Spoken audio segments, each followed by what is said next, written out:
It's now time for Trivia Tracks with yours truly, Price Robertson. This edition of Trivia Tracks is brought to you by ProMed Ambulance Services, care you can count on, and Beth Smith at Edward Jones.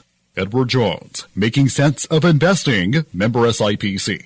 One of several wrestlers to have played in the NFL, Bob Bruggers was a linebacker for 5 seasons for the Miami Dolphins and the San Diego Chargers. Born in Lincoln, Nebraska, on April 20th, 1944, Bruggers was a highly decorated basketball player in high school. After graduation, he attended college at the University of Minnesota, where he played basketball before refocusing on football.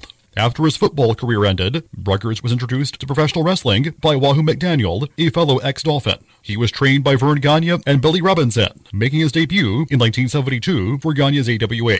In 1973, he began wrestling for Championship Wrestling from Florida. Reflecting his football past, he used a football tackle as his finishing move. In September 1973, he made a brief tour of Japan with International Wrestling Enterprise. Later that year, he found work in the Mid-Atlantic territory.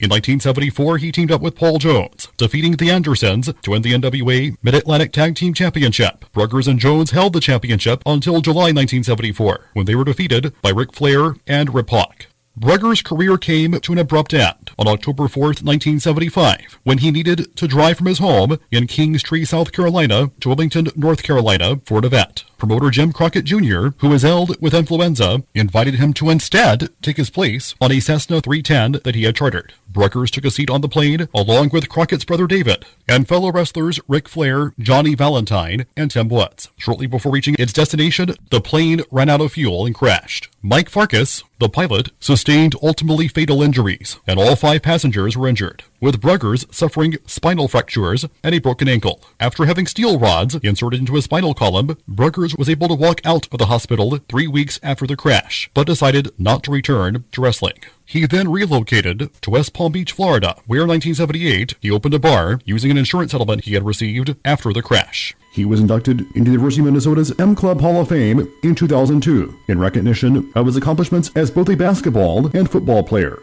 Till next time, I'm Price Robertson. Amazed by today's trivia? Then join me for Trivia Tracks weekdays at 6:45 on Everybody's Country Y95.